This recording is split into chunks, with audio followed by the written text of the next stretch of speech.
Once you make the decision to get divorced, you may wonder how. To be legally divorced, you need to obtain a judgment of divorce from a court that says what the rules will be governing you and your ex-spouse in matters relating to your marriage. Now, that court order may reflect decisions made by a judge, or more often, it reflects decisions made by you and your spouse in a written and signed agreement.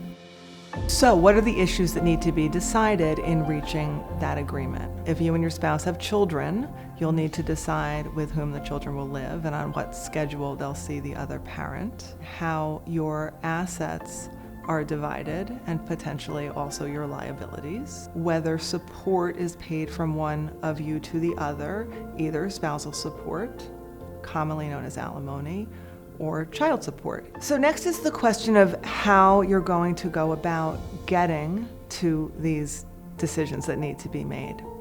Think of your process choice on a spectrum. Far left of this spectrum would be a situation where you and your spouse are able to work out your issues and come to decisions on your own.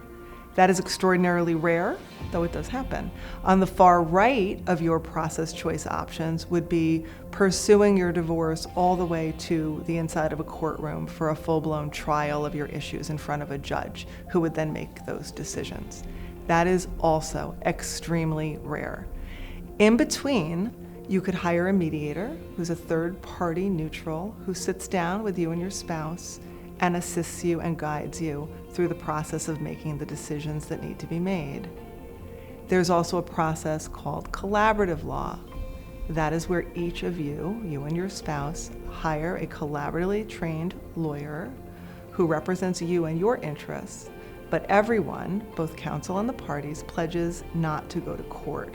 If you don't want to choose one of those alternative dispute resolution processes, you of course can hire a lawyer to represent you in negotiating your divorce. When you speak to someone from the firm for the first time, that attorney should go over these various process choice options. Making a decision about what process to use is the first among many decisions that you will need to make along your journey to getting divorced.